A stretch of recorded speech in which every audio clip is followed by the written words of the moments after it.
Many of you know that we had our euthanasia symposium in Connecticut a little over a month ago or so, and it was quite an excellent event. Elaine was there, so that was nice, and a few others were there, but there was also had quite a few people online who joined us. And Melissa made an excellent presentation at that event, but there isn't a lot of time at a conference because you're sort of limited to a time frame or moving on with speakers, et cetera, et cetera. So therefore, I contacted Melissa and said, we have to do this discussion again, and we have a bit more time to have a discussion then. And so this is what we're doing today, and I'm glad you joined us. So the first thing we're going to do is this is going to be more of a conversation format between Melissa and myself, and at the end, we'll make some time for questions. So it'll be nice and easy, sort of like a relaxing presentation on assisted suicide and disability. But I first want to ask Melissa really about herself, because she's now working with Able Americans, and she can tell us a little bit about that. And first of all, tell her about herself, because I've not even introduced her. Melissa, take it away. Oh my, what is there to tell about myself? I come from a long line of very independent, strong-minded women. And I showed up 2 months early. I was born 2 months early and kind of took it away after that. I showed up and they weren't prepared for me. And I went home and slept in a turkey box for the first 2 weeks of my life until they could get out and buy a proper bassinet. They realized immediately that there was a problem. They did not think I would survive through the birth. My mother and my father had been trying for 5 years to have a baby. My mother had a daughter from her previous marriage, and they had been trying with no success. And apparently all it takes is to be in a commuter marriage, because my mother was in graduate school in Nashville. My dad was working at his job in Atlanta, and there was a weekend visit and I appeared on the scene. So they didn't even realize that my mother was pregnant until she was about 5 months along, from what they could calculate. And the doctor said to her, he said, "I can't get a heartbeat. You're clearly pregnant. All the blood tests are showing that you're pregnant.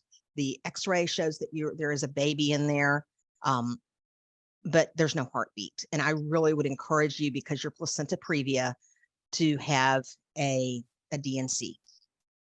And my parents were not people of faith at that point. They grabbed each other by the hand and said, "No, we've been in love with each other since we were 17 years old.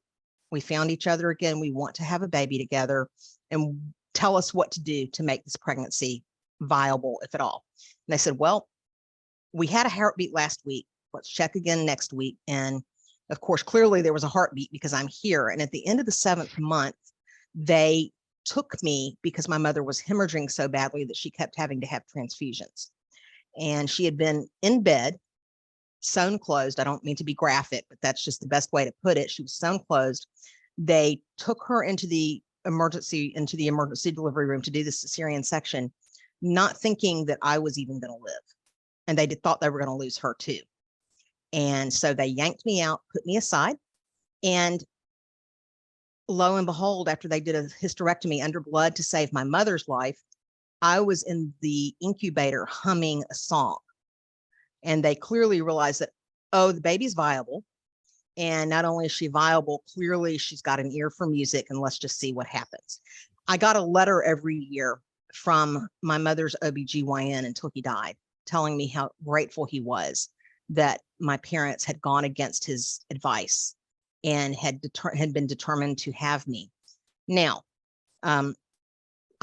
my original diagnosis was cerebral palsy, and I have had meningitis 4 times, one of them meningococcal disease that I had at 9 months of age that they thought that I wouldn't live through either. Apparently, I'm really strong-willed, because I wasn't supposed to live through this last year and a half either, but I'm still here. So, like I said, I came through a long line of really stubborn women. And I was privileged and honored to be raised in the South. It has its flaws, but for what it taught me about self-confidence and the things that my mother allowed me to do, I did everything everybody else did. My mother was a teacher, as was her mother before her, as was her grandmother before her, as was her great-grandfather. So guess what? I became a teacher too for a while, but that's another story for another day. And my original diagnosis was cerebral palsy, with all these things that kept happening, the meningitis again. And flipping out of a baby booster seat in a restaurant in Atlanta. And somebody said, there's no way you can remember this because you were 2.5. I said, oh no, I remember hitting my head because I was reaching for the fork on the floor that I had dropped after being told not to. And I looked at my mother as she's taking me off to the bathroom to examine me and see if everything is okay. And I said, you told me not to. And apparently that became somewhat of a mantra over the years of, you told me not to, or I disobeyed, mommy, but I had a better idea, mommy. And so that became kind of a mantra between us over the years. Fast forward through, middle school, the best thing that my mom did for me, because I grew up around a whole bunch of people that really didn't want me participating in cotillion with their precious little daughters and sons who were completely able-bodied. And I don't say that to be snarky and mean, it's just the truth. And Dan's smiling to himself because he knows darn well my comms director is on with us, and he knows darn well I'm being snarky, so I may as well just admit it. And I don't say it to be ugly. I do mean to be snarky, but not ugly. So my mother wanted to go and live in Israel for 2 years. So we went. I have a sister who's 10 years older than I. She had gotten married. I'm in middle school, and off we went. Best thing my mom could have done for me, because in the early to mid 70s in Israel, they had a very different idea about disability because of what the Jewish nation, the Jewish people had been through in the Holocaust and in the founding of the state of Israel, and then the war, the ensuing wars. They had a very different idea about people participating in mainstream society if they had a disability. And it caused me to be determined when we came back stateside that I was going to participate. Whether I was welcomed or not, I would create my own place to be welcomed. Now, let's back up for a second. You notice I don't talk about my dad. My dad died when I was 5. And my mother was left with, he had metastatic melanoma, and my mother was left with a 5-year-old with profound mobility impairment. And what they desperately wished was an impairment on my ability to think quickly on my feet and have a quick tongue, but that never materialized. I'll get to that in a second. And my sister was 10 years older than I and was hell on wheels going somewhere to happen. And she's great. She also came from the same long line of independent women that I did. And so my mother walked away from my father's graveside, and she straightened her hat like a good Southern woman and pulled the veil back down and put her gloves on. And she said, all right, girls, this is our life now. Let's go live it. We are not going to live in defeat. We're going to go live our life and go forward. Best thing she could have done. So I'm probably going to jump back and forth because I keep remembering things that I want to tell you when I tell you about myself. So, and I'll try to go quickly. The last thing I want to tell you about my growing up years, besides graduating from high school and going on to college and paying for college with scholarships that I earned through the Miss America scholarship pageant. Yes, I competed on my crutches in the Miss America pageant system in the 80s with the big hair. And they used to tease me. They said, Melissa, we're glad you have these crutches because your hair's so big, you're going to topple over. And I said, no, you're right. You're right. So when I was 3, because I wasn't walking, they took me to see a neurologist at Eggleston Hospital in Atlanta, Georgia. That's where we lived. It's before my dad died. And they said, we want her run through as many tests as you can put her through. We want to know what we need to look for, what we need to make sure she gets educational supports, et cetera. And the doctor got out this Fisher Price barnyard set, and you can still find them on eBay today. He lined it up. It had the animals, the courtyard, the barn, and the people. Now the animals all had posable limbs, but the people, do y'all know what I'm talking about? Those weird tube things with actually, the heads on them? we have the same thing in our basement still. I should have told you I was going to tell you the story so you could bring it up.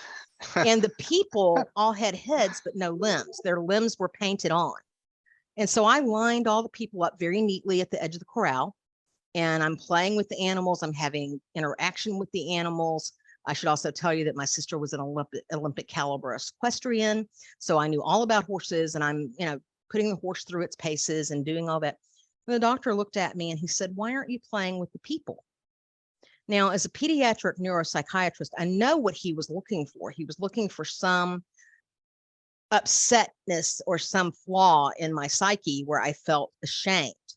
And I looked at him without missing a beat with the long gold braids hanging down. I said, "They don't have any arms and legs, and I might hurt them. I don't think that's a good idea. Do you?" And went right back to what I was doing and pretended like he just completely dismissed him. My parents were sitting there. My dad laughed. My mother was horrified. And the doctor looked at my parents and said, "God help you. There's nothing wrong with this kid's brain. And if you could ever get a bridle on her mouth, do it. Dan, that's not giving you permission." So anyway, so we've handled where you came from. yeah, okay. So let's move forward. I'm sorry. I tell those stories to kind of build cred of, no, I didn't sit in private schools and wear white gloves and party manners. Yes, I did, but I did it because my mother paved the way for me. And I wish all children with disabilities had the advocate that I had in my home. Now, off I go to college. I pay for school with the Miss America scholarships, almost all of it, and graduated with very little student loan debt. A lot of mad girls in my path, but hey. So off we go. And I had developed an interest in politics early on at the age of 4. And I determined that my career was going to be political communications. Took a while to get there. I taught school. I did all these other things. But then in 2008, I had gotten married and my husband decided he wanted to go to graduate school. The best graduate school for his program that he wanted was here in DC. So we moved to DC, and I was quite happy with that because in the 80s, I had lived in DC and worked on the House and the Senate side of the Hill. So I was delighted to be back. The thing that I noticed that bothered me, and I worked on the McCain-Palin campaign in 2008. We lost. I really pushed them on disability policy to be very open about it. Looking back, I don't know that they took all of my advice, but in 2011, I founded Able Americans because I wanted there to be representation on both sides of the aisle for disability issues. It's necessary. Now, I want to work with anybody that wants to work with me. I don't care what you believe politically, religiously, philosophically. I want people with disabilities to have the best living standard and navigational framework that they could possibly have. And neither side has all the answers. So we have to come together and work together. And I started Able Americans as a right of center idea and a place for people to go that didn't necessarily align with the left of center. And it grew a little bit. And then I had an opportunity to be the commissioner of the Administration on Disabilities for President Trump. And I left that. I did not find the job exactly what I really like to hear people's stories and tell stories and advocate for people. And I was busier running programs than I was truly helping individuals and meeting individuals. And that was hard for me just with my makeup. So as God would have it, I got really sick and had to leave my job. And that one thing led to another. And for 5 years, I was pretty ill with one thing or another. And then back in the summer, a dear friend of mine ran into my now boss, David Ridenour. And David had this desire because he has 2 children on the spectrum. He and his wife had a desire for years to start a disability policy think tank, part of their think tank, National Center for Public Policy Research. And I like to say that our meeting was a play on the theme song from The Nanny. I had flair, I was there, and that's how I became the advisor. My friend introduced us, and David and I became friends as well as colleagues, and it's pretty amazing. And he passed muster with my husband. I've been known to jump into some things that I shouldn't jump into. So my husband is amazing at interviewing people and seeing what they want with me and what they want with my time and talent and how much they're willing to pay for it. not because I'm money hungry, but because you wouldn't believe, or maybe you would believe, how many people expect people with disabilities to work for free. And I will say this on recorded line: if it is the last thing I do, I will end sub-minimum wage. It has to end. It's not okay. From a moral standpoint, from a religious standpoint, I don't care if you're Hebrew Bible, Christian Bible, what you are. In every major religious belief out there, the idea that someone is worthy of their hire is there. And so we need to follow that. David and I very quickly realized, I went to lunch with him thinking it would be a 45-minute courtesy lunch. And I promised my friend that I would do this. And I don't know about y'all, but I have a very small circle of friends that they can ask me to do anything and I'll go do it, even if I don't know why they're asking me. This particular friend is one of those people. And he sort of said the same thing to David. I found out last week, David really didn't want to go to lunch with me. He just went to lunch with me to shut my friend up, or at least that's how he likes to tell it.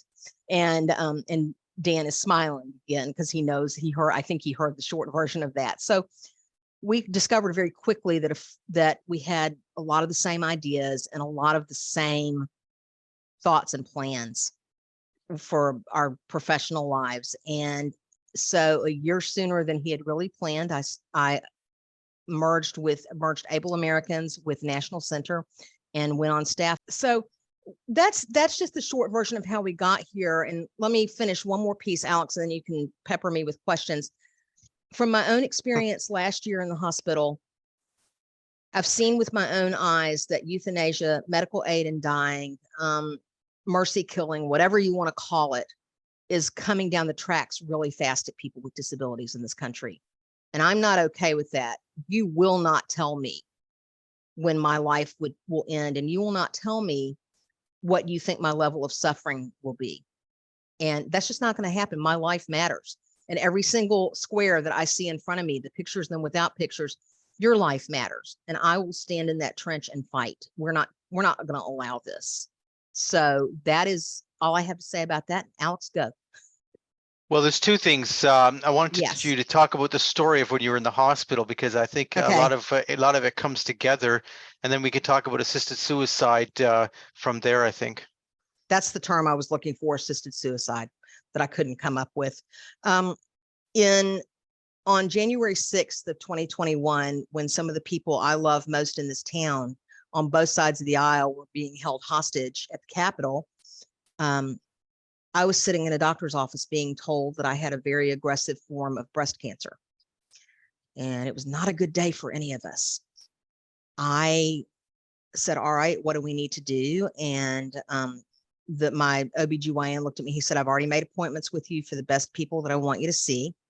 And I said, thank you. And he said, and I have one thing to say to you. I said, yes. And he said, the cancer doesn't understand who it's tangling with. Go get it. And that's all I needed, was to be told to fight. Off we go. Then that was January of 2021.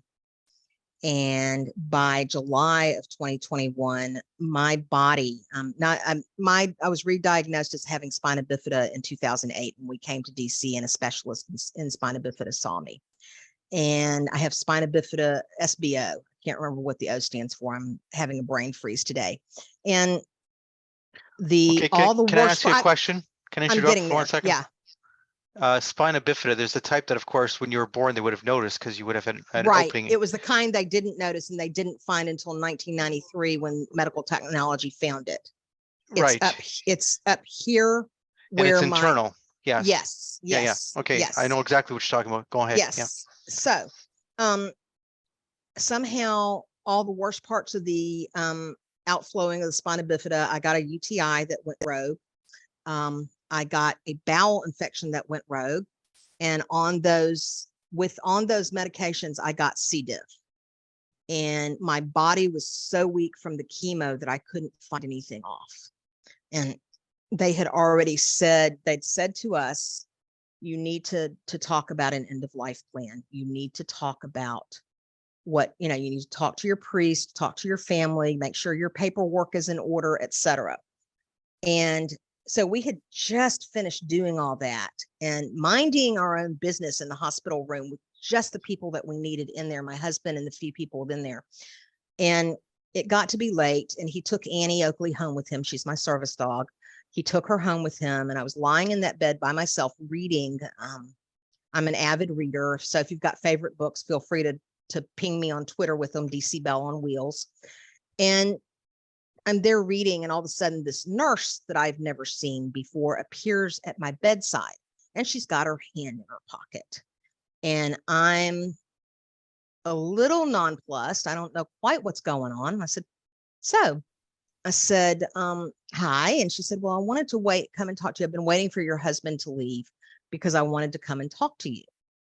Now, bear in mind that every single appointment that I had with chemo, the doctor, et cetera, that one of the triage questions that they now ask you at this particular hospital, or they did until I had it out with patient ombudsman, was, do you feel like you're a burden to anyone? Are you suffering? Do you feel like you're a burden? If you answer yes, they ask you if you would be willing to discuss options. And the first time a nurse did that to me, I asked for the nursing supervisor, and I never talked to that nurse again. I helped lead the charge against assisted suicide in DC. We failed miserably because Compassion and Choices financed 4 of the council members' races, and the deck was stacked. I'm laying there, and she's got her hand in her pocket. She starts talking to me about being a burden, and was I suffering, and was I in pain? I looked at her, I said, you do realize I have stage 2 cancer, right?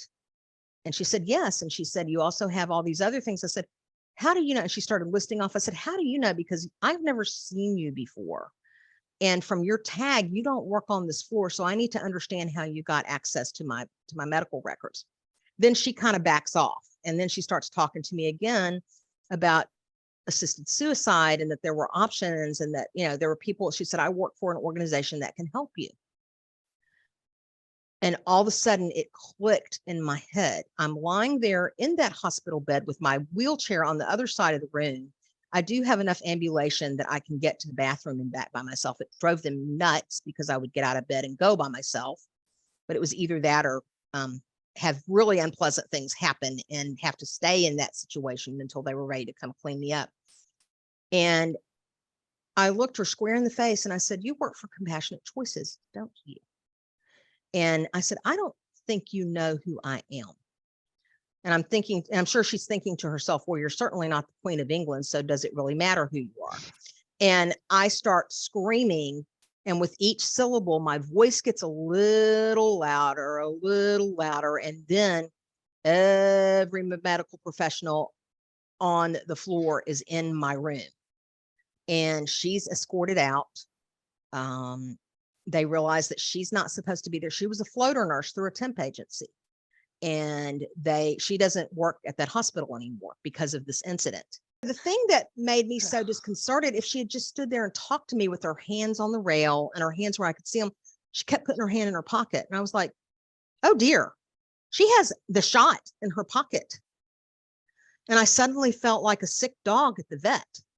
They know, and I'm like, oh dear, she's got the shot in her pocket right now. And that was what led to the screaming and the mass avalanche of people in my room. I have great advocacy skills. I have a great team of advocates who support me. I have great friends on both sides of the aisle and some really great offices. But what happens to people who don't? That's right. And that's what we need to be talking about. Well, Melissa, a lot of people would think that, and I hate to say it, but I know a lot of people think that people with disabilities are overstating the case. But I will just say simply, in Canada right now, what's going on? And I know you've read the articles and you've seen what's going on. So as you know, when we legalized euthanasia in 2016, it is not, euthanasia is a little different from assisted suicide, but not really. It's different in the way it's done, not with the intention and the drugs used. It's really how it's done. Euthanasia is done by the doctor injecting you, which is how that nurse might have been actually willing to do that day. And whereas assisted suicide is done where they give you the drugs, you have to take it yourself.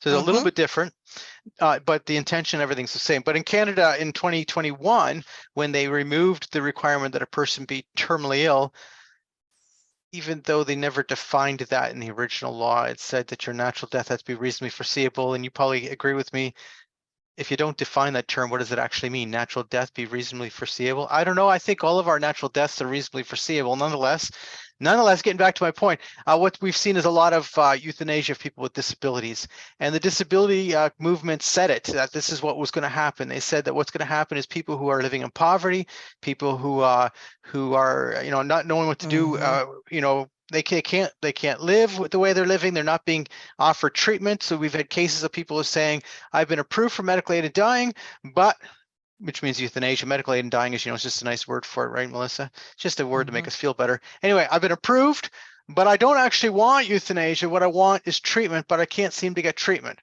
So, this is where we're at because today. it's too expensive. It's Well, less that's expensive exactly to kill you. And so I'm not saying that's not happening in Oregon at all. It's hard to know because, dead people don't talk. But I mean, the fact of it is that it's because of the numbers and the way it's happening in Canada, we've become the story of, what really does happen when you legalize this and you let it go further and further and further. Obviously, it just multiplies. And who are the victims? Well, it's the people with disabilities. And I thought you should comment on that. I would love to comment on that. We are seeing it started back. It's always been a problem, goes all the way back to Aristotle and Plato. They didn't see people with disabilities as worthy of life and worthy of mainstream society. Diane, I see your note. I'll make sure if you want to get in touch with me, get in touch with me through Alex, please. I would love to talk to you. So, and to partner with you. So, it's not acceptable to me that we're still having this conversation. We're supposed to be further along as a society. And we're supposed to be, we have all these civil rights protecting people with disabilities in place. Dying is not a civil right. I don't know what the Constitution in Canada, what the Canadian governing documents say, but in our Declaration of Independence, and again in the Constitution, it is stated that, we have the right to life, liberty, and the pursuit of happiness. Now, it doesn't mean, pursuit doesn't mean that you're necessarily going to attain it, but you have the right to live and nobody can tell you that you have to die. And quite frankly, the one time that I attempted suicide, and I did have a suicidal ideation right after college. I went through a pretty awful time, and my best friend came to see me and she said, I have one thing to say to you. This is back in the 90s. I said, yes. And she said, if you ever do this again, I'll come help you make sure you finish the job. How dare you? You are loved. You are wanted. And that's what we need to say to other people with disabilities. You are loved. You are wanted. We will help you get the treatments you need. Because what I'm seeing is, it's breaking my heart on Twitter. There's one guy who says he's qualified for it, but he just got a new service dog and he doesn't want to. Yeah. And it's breaking my heart because I know he's in pain. Why can't he get proper pain management? Oh, wait, that's expensive. Why can't he get other things? Because it's expensive. But his story is actually even a little more complicated. He was getting better services before he turned 65, but because it's this silly Canadian system. As soon as he turned 65 and he was getting his seniors benefit, then suddenly he didn't qualify for all his disability benefits in Alberta because he was now not under disability but under seniors. Therefore, he was saying, well, now you have to pay this much for your drugs and this and that. And he says, well, I don't have money for that. I'm not getting. This is very helpful. For all his disability needs, he did not have enough money to live now post age 65, but pre-age 65, he was struggling, but he was getting by. Right. That's just give you more information on his case. But yes, yeah. Thank you. Now, I'm going to be very straight with everybody. I am part of the pro-life movement. I do believe that babies deserve a right to live. Now, let me say this equally clearly. We are not able to call ourselves pro-life unless we support babies, moms, dads from womb to tomb. From the moment they show up, there needs to be a community of people supporting them until the moment they die. And until we can learn to live in society with each other like that. And I'm not talking about necessarily I'm not talking about a society where everybody gets the same thing and everybody gets, your money that you earn gets taken away from you and given to somebody that won't work. That's not what I'm talking about. I'm talking about people who have, who need our assistance, who need our support, who need us as fellow human beings. If we have something they can use, we need to be sharing it with them. If we can support them, we need to be supporting them somehow, some way. And that's what pro-life means. Now, that clip is probably going to go viral, but I said my piece. And I say it to pro-life people all the time. Until we're supporting everybody from the moment they're conceived till the moment they die, we cannot call ourselves pro-life. And that's the nasty truth of it. So people with disabilities should never have to feel alone or abandoned. I had a great family, but even my family didn't do everything right. I had an uncle who had an apartment building. I was basically homeless and without a job at one point, and he had a place for me to work. And he refused to hire me because he said there were too many people in our family already working there. Okay. I managed to find, God provided, not family, but friends stepped up. I know what it is to be disdained and to be told that I'm too much. But I've been very blessed that I have a circle of friends who will step up and help. They also routinely keep me accountable, keep me supported, and keep me living, not just existing. Yep. And that's another key point. Elaine, yes. Ableism is a public health emergency and it is killing us. People don't get it until they live it. And I even in high school, I had a friend who was always very kind to me, but he kind of didn't always want to be seen with me when I was walking because I looked ugly. And he said to me, he ended up breaking his hip and his femur in a pretty terrible car accident in his lower legs. And I went to see him and he could see me coming down the hall and he started to cry. And I said, do they have you on pain meds that you're allergic to?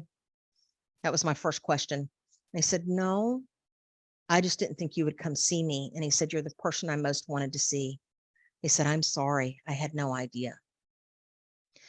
And even my own sister, who wasn't real thrilled at the age of 10 for me to show up with all these needs and all this, everything living with a disability entails. She was thrown from her horse and had a very similar break in her leg to my friend. Her hip didn't break, but she called me after 3 weeks and she said, I'm so sorry for every mean thing I ever said to you.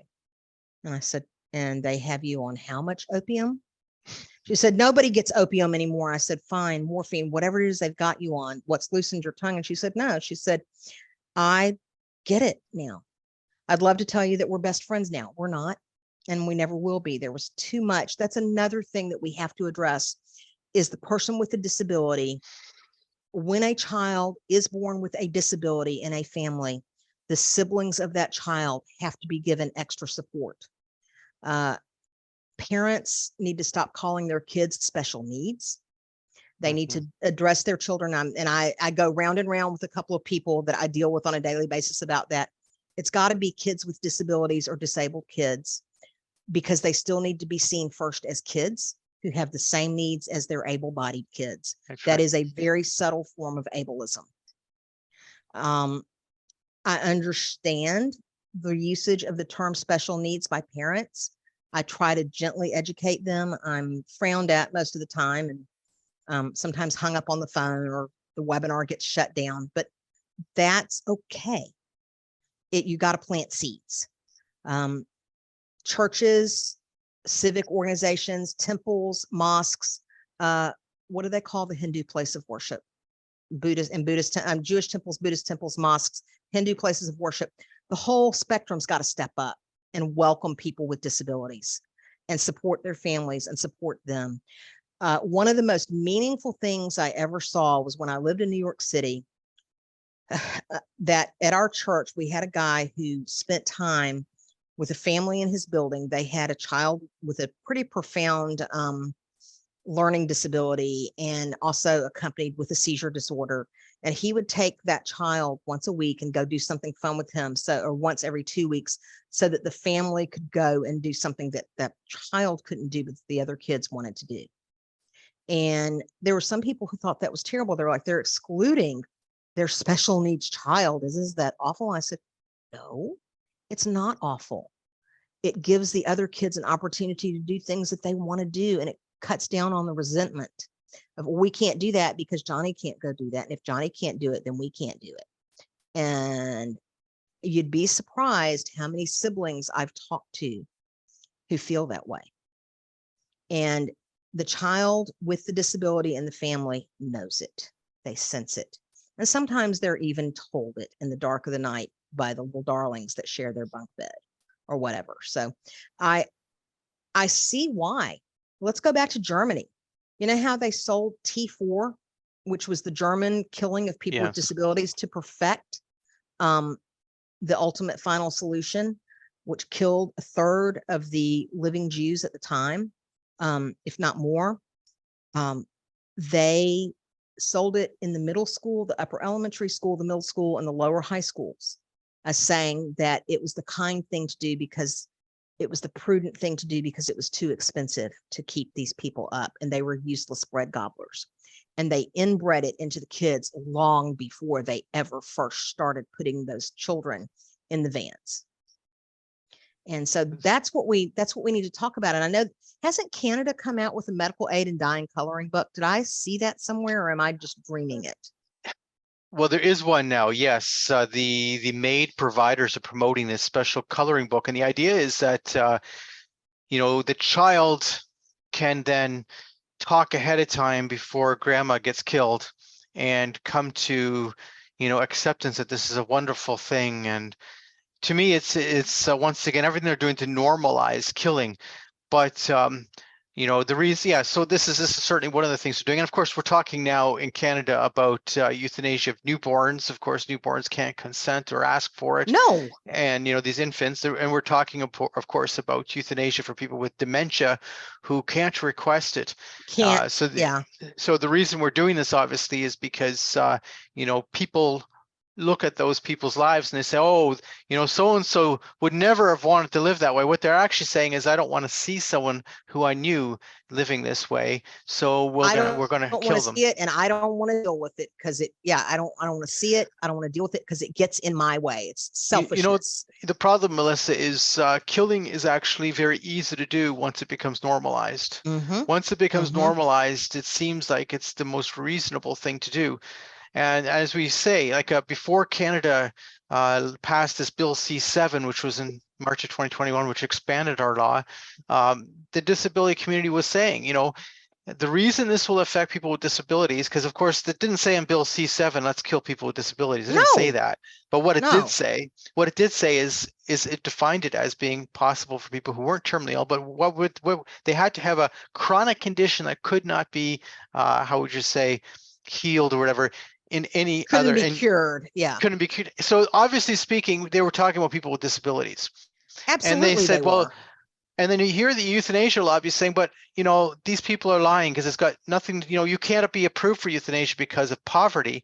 Well, it just happens to be that an awful lot of people with disabilities are also living in poverty. Yeah. Because they're given not enough money to live. They don't have enough money that past paying for their apartment, if they can get an apartment, past paying for that, they have almost no money left for food or anything. And so they're living in abject poverty. And then you legalize euthanasia. And of course, guess what? Because of their medical condition, they qualify They're not asking for death because they are suffering and want to die. They're asking for death because they're saying, I can't live this way. I got a call from someone around St. Catharines. This man is 61 years old. He's got a degenerative spinal condition, so he's in a lot of pain. I'm not questioning he's in a lot of pain, but he's saying, I don't want to die. He's been approved for MAID. Okay, he's been approved. But he calls us. Why does he call us? Because he doesn't want to die from MAID, euthanasia. He doesn't why he wants to die. He's calling us because he says, I can't get treatment. And he says that if I can't get treatment, I'm in a total pain, then this is available to me and I might die that way. So he's not saying, oh, I want to die that way. He's saying it's available to me. I've been approved already. So we've been trying to help him get the treatment he needs, because there are treatments you can do to, you're not going to necessarily fix his, put it in a situation where he's not in so much pain that he can actually live. And that's what he wants. He wants, and all they were giving him is analgesics. That's all they're giving him. I know that's ridiculous because, as you know, that doesn't do it. You know, that helps a little bit, right? Takes off the extremities of the pain. But I mean, how do you sleep at night? Are you going to drug him? Even wrap my head around this. I don't know if you can see the fury in my face. I'm about ready to come through the screen. I'm so angry. Well, Jenny Wu just says you're beautiful and you're also very humorous. So there you go.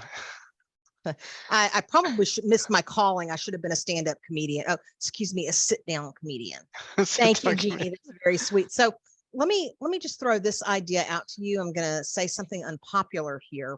I don't know how many of you read the entire CRPD from the UN, but there is a little clause in there that assigns you, whether you want it or not, an advocate through the international court if you have a disability.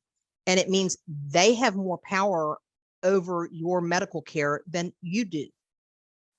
You could tell them all day long what you want, but you can't go to court and defend yourself. They go for you and they say what they think should happen to you.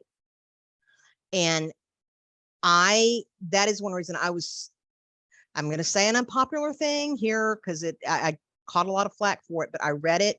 I asked a lot of questions and people told me, yeah, they said that's never going to happen, but it could. Well, you don't think it's going to come to that until it does. So that was the thing that I was very concerned about in the treaty. And I want to go back to this idea. Sure, I can expand on the UN treaty CRPD thing. Sure, I'll circle back to that in a second. But what I would like to say is that whenever you think that something won't come to something, let's just say worst case scenario will never happen, you can bet that it'll be arranged so that it does, because at the end of the day, you and your gut know what the worst case scenario is for you. And trust is, as people with disabilities, we are told that we can't trust our own gut. Why can't we? We absolutely can. And why can't we take care of our family members? We can. My husband, when I was in the throes in one of the worst parts of my cancer treatment, my husband drove every 6 weeks and spent a week in New York City caring for his mother with dementia to give the 24-hour live-in caregiver a break for 7 days because that's how she wanted it. And he had my blessing. I was thrilled for him to go. I didn't particularly enjoy being alone for 7 days and kind of having to cobble my own care together. I had great support, so I had the care. That's not the issue. The issue is that my husband is like so many other people, that he was caught between, for him, it wasn't caring for a child with a disability. It was a woman he chose to marry already having a disability. And he told me, and when we celebrated our 20th anniversary in August, he looked at me and he said, I'd do it all over again, every single day of it, because I love you and it's been worth it. And he said, I know it hasn't been easy for you, but you've made my life better. Now, let me back up. When my father-in-law had prostate cancer, and when it came very clear that the end was near. He lived through 22 years of prostate and bone cancer. And we did everything to buy him life, time, and quality of life. And when it finally was time, there was only one hospice in New York City that would honor my father and mother's Catholic beliefs of that life begins at conception and it doesn't end until you die. There was only one. It was Metropolitan Jewish Hospice. They never once talked to us about end of life and would we approve only comfort measures. It was amazing. And the social workers got a little tired of talking to me because I can be a little aggressive about this because I love my father-in-law and I would protect him. I would do whatever it took to protect him and give him the very best possible last years, days, whatever. I'm not going to let someone kill him because they think he's ready to go. He died, and my mother-in-law was already exhibiting very extensive signs of dementia, and that flipped a switch in her. But you can't tell me she didn't know what was going on around her on some level, because when I rolled forward at my father-in-law's grave to sing the Lord's Prayer, I heard someone singing under their breath with me. And my mother-in-law, who was very hard of hearing, very profoundly hard of hearing, as she called herself, and I'm going to honor that. She was singing with me as we laid my father-in-law to rest. And that was beautiful. She wasn't suffering. She was grieving, but she wasn't suffering. And we made sure that she also had dignity and care until her last days about a year ago. So we have a quick question from Gordon. Can you expand on CRPD? that? The UN, yeah. I want to encourage everybody with a disability. It's very easy reading, and what you don't understand, ask an attorney and they can explain it to you. And if you don't, John, thanks. Please be in touch. There's this little piece in there about being assigned an advocate, and it isn't somebody that you get to pick. It's not a family member. It is a court assigned. If under the UN Treaty on Disability, a person with a disability, if a child is born with a disability, they are assigned an advocate through the international court, and that advocate has more power over what happens to that child than his or her own parents do. For adults with disabilities, if you're under the treaty and you go in the hospital, you get assigned an advocate, whether you want one or not, and they have more control over what happens to you than the people you ask to make the decisions for you, because that is the way the treaty is written. Have you written about this? Because I would like to certainly know more about it, and that's important. It's an important thing you're talking about, because obviously I want to. Yeah. I'm concerned when, especially in a state where assisted suicide would be legal, that you have someone with that kind of power over you that you've not appointed. Those are times of your life where you want somebody who you've appointed, who shares your values, who will stand up for you. And so, we have similar things in Ontario. If you don't, for instance, if you didn't have if you hadn't appointed somebody in Ontario, then the court can appoint someone to be your advocate if you become incompetent, that is, to make decisions for yourself. That doesn't, the competence doesn't matter, because again, the ableism thing, people assume, especially if you have a neurological disability like mine, spina bifida is a neurological disability. They assume that because your body doesn't work, that your brain doesn't work and you aren't capable. There's this thing that I run into all the time, and it upsets my husband to no end, angers him to no end. And it's really not good to make a New Yorker angry, a native New Yorker. They don't do well with that. People will address my husband.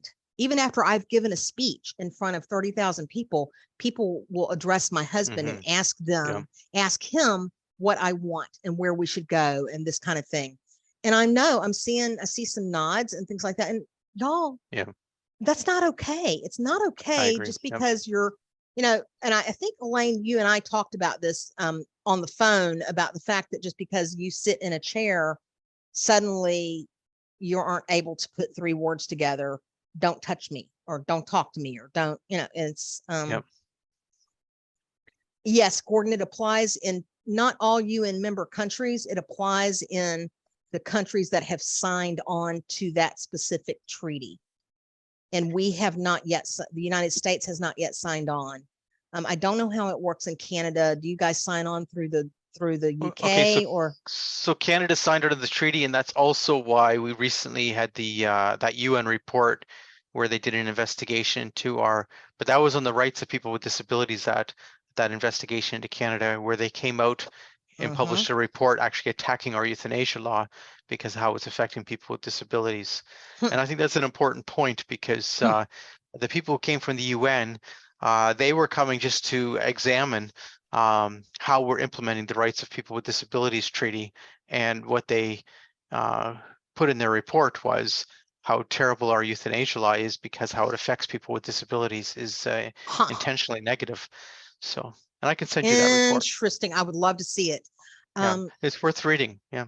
If someone wants to ask a question, we should take a question. And yeah, so Gordon says another reason to be Absolutely, wary of the Gordon. UN. Thank you for making. Yeah, you know, it all varies. Like the problem is that UN may have that in their treaty, but are they actually doing something about it? I don't know. Right. Most countries would have their own rules, and as I say, in Ontario, they can apply rules to you. The biggest problem with a lot of these rules is that if they disagree with your power of attorney, the person who you've appointed to make decisions for you, someone who you trust, they will often come in and try and replace that person. Overrule. Right. Look up Yeah. the case of baby Alfie in the United Kingdom. Yeah, His I can look at parents that. were not allowed to bring him to the United States because his advocate said no. Okay, now I understand And that. he I didn't know. died. He died. That's I why thought he that was died. UK law or UK rules, but you're No. telling us UN rules. Okay. Yeah. So does Now, anybody have a question for Melissa? I'm not trying to cut you off, Melissa. I just figured if that's someone okay. has a question, they should have a chance to ask it. Absolutely. Because if not, then you have a few more minutes to make comments before we wrap There's up. a book that I would like to encourage everybody to read, and I'll send Alex the name of it. It's a novel that a friend of mine wrote, gosh, 30 years ago, and it's called Duty to Die. Duty to Die. Okay. And it is about euthanasia. I think And I have it here. okay, her name is Janice Thompson. The book is called Duty to Die. I also would encourage you to get anything written by Johnny Erickson Tata, because she addresses the idea of when is it right to die, and does suffering have meaning or purpose. And Charles Krauthammer also addressed the same things. So those are just some people that I would encourage you to read. But that's pretty much. Do we have any questions? I am thrilled to have questions. My email. Do you want to just send it out to everybody, or want me to? If they ask, I can send it out to them. That's fine. Or you can just say it now. I'll just say it now. It's M Ortiz, my first initial, last name, MORTIZ @nationalcenter.org. I will say that you commented on the Nazi euthanasia program, the T4 program, and it did start specifically in order to eliminate the lives of people with disabilities. And the history of it is very important. That people forget their history, or they were never taught their history, that it was in those killing centers like Hadamar and places like that, where they were killing off people with disabilities, that they developed the whole gassing system, which resulted in the killing of the Jews and other people. But the millions of people who were killed, it started with the killing of people with disabilities, and there was thousands and thousands of people with disabilities who were considered useless eaters. And to make it even worse, you know, a lot of the families had no idea that their loved one was going to be euthanized. They just didn't know. They were told, oh, well, you know, if you sign these papers and everything, we'll take your child or your teenager or your 30-something-year-old, you know, sibling or whoever you're caring for. We'll take them to a special place and we'll care for them. Little did they know that, in fact, they were going to get a letter a few weeks later talking about, oh, it's so sad, your loved one died of pneumonia. It was pneumonia usually, and things like that. Well, no, it wasn't pneumonia. They were gassed to death, and it continued to the end of the war, even though it did change a little bit because of the whole issue of in 1941, you have the whole Mm-hmm. exposure of the Nazi euthanasia program, which did upset a lot of people. You had the other factor of the Nazi euthanasia program, which caused a bit of a stir, was that there were, of course, soldiers from World War I who were disabled from being soldiers. So they had, loss of limbs. They had all these other issues, and some of them are in these same institutions, and some of them are also killed. So you start getting this, how are you going to have your army willing to fight for you if they find out that your uncle who fought in World War I was killed by the government by being gassed to death for having a disability? It starts becoming pretty iffy if you want to fight for a government after that. So, they started changing, but of course it didn't end until at the end of the war. They started just, I shouldn't say just, but then they did a lot more death by dehydration and stuff. Yep. But of course, this Right. is how they developed the gassing technique for the killing centers. And so as horrible and as horrific that is as a point of history, it was people with disabilities who were the first targets. And that's what's very important about that. And then you say, oh, well, you can't talk about that. That's not what we're doing today. We're not Nazis today. And I always point out, wait a second. Oh, The concept, well, wait a second. The concept is eugenic. eugenics. And eugenics predates Nazism. And we have to address North America's history of eugenics. Absolutely. And eugenics has not disappeared. Eugenics is changed a little bit. Now we call it freedom of choice, and they emphasize that, but in fact it's not. There's a whole pressure to kill, pressure to eliminate people with disabilities, and it's all under this whole eugenic theme, the useless eater, but we're not going to say it that way anymore. We're going to change it around. We're going to redefine it to make everyone feel better about it. But eugenics predates the Nazis. The Nazis, such as Hitler, he loved eugenics. Absolutely, he did. And so, as you know, there was a lot of Americans governments who instituted these sterilization programs and other things under the whole eugenics ideology. So we don't have to say, oh, these people are Nazis. No, but Peter Singer is a eugenicist. Let's be brutally honest. Peter Singer is a eugenicist, and these people who buy into Peter Singer's philosophy are buying into a philosophy of eugenics. And you can say, and maybe he says it nicely. Maybe he's honest about it because he's actually straightforward. So you could say all these other people who talk in circles, he doesn't seem to do that. He talks straight to you about it. Nonetheless, it's still eugenics, no matter how nice he says it. He says it with a straight face. It's and he says it so gently and with a straight face that people just accept it. Because Gordon, we don't want to accept. Gordon asked, how is this that this is not obvious to most people? Because we don't want to accept that we haven't moved past those years. So is there something you want to say, Melissa, before we close? And we could do something again, in 2023. I would love to do something again. And so that's fine. We can have a few people on a discussion together. We could do it again. But have you something to say in your closing remarks? Well, first of all, assisted suicide, that is.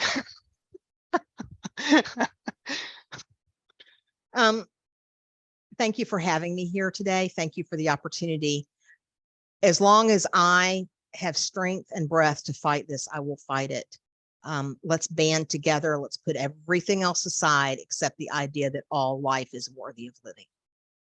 Thank you very much. Goodbye. Thank you, Melissa, for joining us. Thank you.